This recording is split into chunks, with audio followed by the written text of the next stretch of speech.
Today wasn't a normal red day. It was a warning shot. Cyber stocks got hit, software continues to bleed, and most portfolios are positioned for a world that actually just changed. And if you don't adjust before the next headline, I promise you, you're gonna hold a bag while the money flows without you.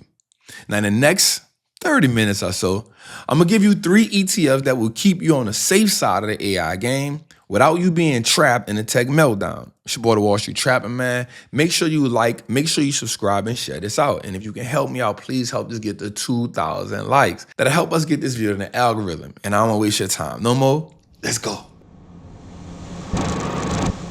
So the market hit us from 3 angles today. Today felt confusing because the market hit us with a 1, 2, 3, right? So first you have tariff chaos, right? So the court ruling against Trump, that's uncertainty. Trump doubling down, then tripling down. You have AI disruption and fear with Anthropic. And then you have, well, Nvidia, Wednesday. The market is really relying on that. And when those 3 things stack up together, the market doesn't just trend a certain way, it prepares for a reposition. Now, in 1 minute, I'm gonna show you the exact place where money can't hide inside the AI and why most people got the wrong AI exposure, because everybody's looking for a deal or looking for a discount in all the wrong places. Now, retail investors kind of hold safe tech and cybersecurity, thinking that the AI boom, you buy software, you buy cyber leaders. But the reality is AI is becoming a feature, not really a moat.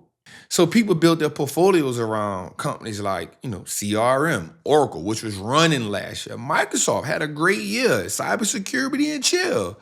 But the market is now asking a brutal question. What if AI can actually make the software cheaper? And the switching costs, well, they got weaker. Well, AI doesn't just create winners. It also compresses pricing in anything that looks like workflow. And so when pricing gets compressed, well, so does multiples. And that's why you're seeing companies that looked impossible to fall. But the index looked fine, while individual names are getting crushed. And so I want to show you something right quick. So in this first photo, what I want to show you is the put to call ratio that's going on, right? And it's based on the S&P 500.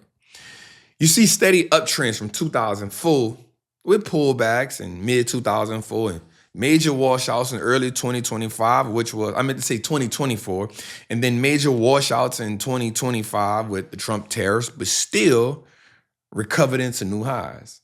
But the 3 red arrows highlight local bottoms. And this shows you where traders panic and aggressively buy puts, and markets tend to bottom shortly after that. Now, that's called contrarian signal. Should we say that's a classic contrarian signal? What does it mean now?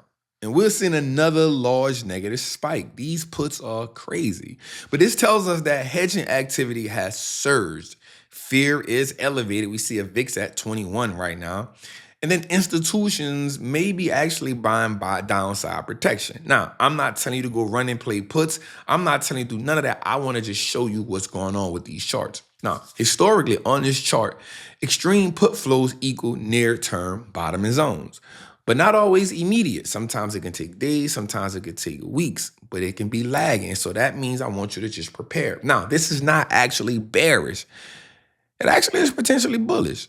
And the reason why I say that is simple, because when you start seeing things like this, you can see that bottom happen. That means everybody who's putting in their puts are putting in their puts. Everybody who's panicked has almost already panicked. Now, I'm not saying we're not about to surge, but what I am saying is with a downside like this, you get a bounce that rallies to the upside, right? And from that, that could be a dead cat bounce. That can be a bounce that keeps going. But it's typically happen when you get this much downside pressure. Now, we also got to pick the hood up. When we pick the hood up, we see that, the S&P is here, but you have companies way down here. Even the NASDAQ is holding up pretty good with these extreme sell-offs. But let's go to the second photo. I want to show you something we dig a little bit more into it, right? So this is the total put call ratio on the average. And so this is completely different. It's not dollar value, right? It's total put contracts divided by call contracts. Now, anything above 0.9 means fear has elevated. Anything below 0.7 tells us that fear is kind of complacent. Notice that the green dashed line is around 0.9. So that tells us that fear has what?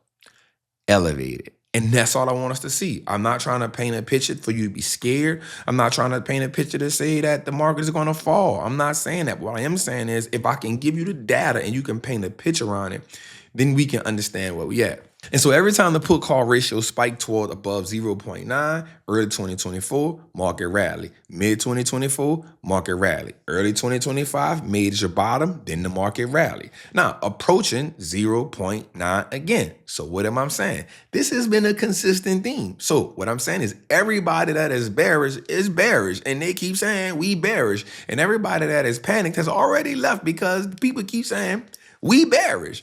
And so fear fuels rallies. And that's all I'm saying right here. Now, here's why the market is seem rigged sometimes. Now, just bear with me because these three ETFs I'm going to show you really going to help you position yourself well. The S&P can be down barely 1% while your watch list is down 20%. That's not a conspiracy. That's what you call rotation and concentration, right? And so what do you do when the building is on fire, but you still want exposure to the future? You stop buying single doors and you start buying the hallways. Come on, man. All right, so listen to me. The first ETF I'm going to talk to you about is SOHC. This is the Strive US Semiconductor ETF. Now, it's a clean play and it's still where AI is winning. The play without betting on the software names surviving the disruption. And I get it. Everybody want to get Microsoft as a deal, which I think it is a deal. It's going to survive. So its holdings are proof that what this is. So let's look at how the ETF is built, not just the vibes, the way it's positioned. So first you see it has Nvidia at 19.11%, Broadcom at 14.76%. Then we get into Micron at 7%, Lam Research at 6%, and then Applied Materials at 5%, and then ASML at 5%. That body right there is fire. Now, here's why I say that. Nvidia has actually eked out to be positive for the year, barely.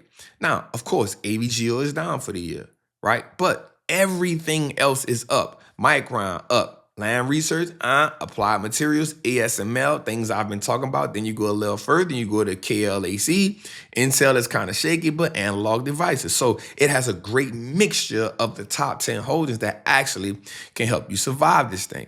Now, also when we go a little further, we said it is up year to date, which is amazing. So notice that SHOC avoids, watch this, it's not loaded with AI narratives, not the typical ones. It's loaded with the companies that get paid no matter who wins the AI game. The app layer is kind of where the damage is at. So the app lovins, and that's where the damage is at. Because the market is questioning the app layer. It's not questioning the compute layer. I'm going to say that again. The market is questioning the app layer, not the compute layer.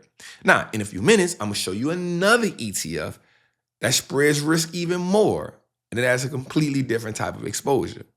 But let's dig into something else right quick. Before we get into that, I want to say something. If you're interested in learning how to make your first trade and get in the market with confidence, without confusion, but with clarity, in Atlanta, March 19th through 21st, we're having what's called the Make Your First Trade Workshop. Now, we have limited in-person seats because we wanted it to be intimate and interactive. The last time it was phenomenal. We had over 300 people inside and we had another 200 and something people online. We've added a VIP, which will do a meet and greet the day before. And then in the VIP, every day I will have lunch with you. So whatever you learned, I'll come upstairs, we'll have lunch with you, and it's in Atlanta at the Freedom Center. So if you're interested in learning how to make your first trade, and I think this is the best time to make your first trade in the market, click the link below, come get it. VIP, we're only doing a limited, maybe like 15 for the VIP so it can stay intimate so that all days people can lock in with me. General admission is going to be amazing as well because everything's going to be interactive. Myself and I have another coach. And the VIP is always just phenomenal. We make them feel like they are home and in the building. You will have exclusive access to the replays for a limited time. So if you want to join and make your first trade event, man, click the link below and get to that. Let's get back to the video. We had some tariff headlines, right? And that just caused a whole bunch of chaos. And let's think about it. Last week, the Supreme Court shook the world with the tariffs, but we all knew that was illegal. They knew it was illegal. I don't even know why we had to go through this for a whole year, right? But then Trump fires back with 10%. And then he doubles down with 15% today, which was the max he can do under Section 232. Now, also, it can only last for 150 days. Anything outside of that 150 days, he has to go back to Congress, and Congress has to extend it. Now, we woke up this morning with Trump insulting the Supreme Court, saying it was a disgrace, but also saying that any country that did not agree with what was going on, he advised them not to fire back and not to get in his business, but just take the 15, eat it, take it, don't do nothing about it. Now, here's why that's a problem. You do have some allies that said, hey, we'll take the lesser than 15%. It was 8%, it was 6%. We had this. But because the Supreme Court stripped the legs from under Trump and actually took that power away from him and said what you were doing was illegal with the IEPA tariffs, now he has to make a broad blanket tariff. So now even the people who signed the deal for 8%, 10%, they now have to pay the 15%. And that's not what they signed up for. And you see countries saying, wait, hold up. What is this right here? So I don't know how that's going to affect what he has going on, but the market doesn't care about politics at all. They care about rules and stability. And when rules change fast, companies freeze, they freeze spending, and investors demand a discount. So now you've got the perfect storm. Companies are already nervous about cost, plus AI uncertainty, plus earnings risk. This is how panic selling starts. Now, also, let me say this. Nvidia goes up for earnings Wednesday after the bell. I will say this is probably the most important time in the market right now. And the reason being, we know Nvidia going to beat earnings. We know Nvidia going to beat revenue. But two things I think are going to be essential. The first thing is Capex spend. They want to know how much you spending on Capex. And you see, companies have not been rewarded for that well. Meta got rewarded because Meta just said, bro, I'm going to spend what I'm going to spend. But 2 days later, Meta is now, it had reached 700 or something, is back down to $640 or something like that. Then Amazon and Microsoft all sold off hard with their Capex spend. Now, after Capex spend, the next thing is going to be guidance. But the thing that I think is really important is I think they're going to talk about the deal with OpenAI. Let's talk about this for a second. We just have to, because I truly believe that OpenAI is the Enron of today's world. This will be the thing, not to bust the AI bubble because it's real, but it will be the thing that causes a lot of downside pressure. And let me explain. So the company makes about anywhere between $13 to $20 billion a year in revenue, which is fine. That's a lot of money. But this year alone, they owe about $80 billion in payments to people that said that was investing in them. Where do you have that money from? And then Sam Altman said he's doing something now that he never thought he was going to do, which was what? Now run ads through ChatGPT. Now, it's one thing when you're the only game in town. That's cool. It's another thing when you're the best game in town. But now OpenAI is not even the only game in town. They're not even the best game in town because people are now, just from the numbers, Anthropic is making the market sell off drastically because they're actually just a better company. The Claude is just phenomenal. And I've even used it. I'm like, dang, this is really good.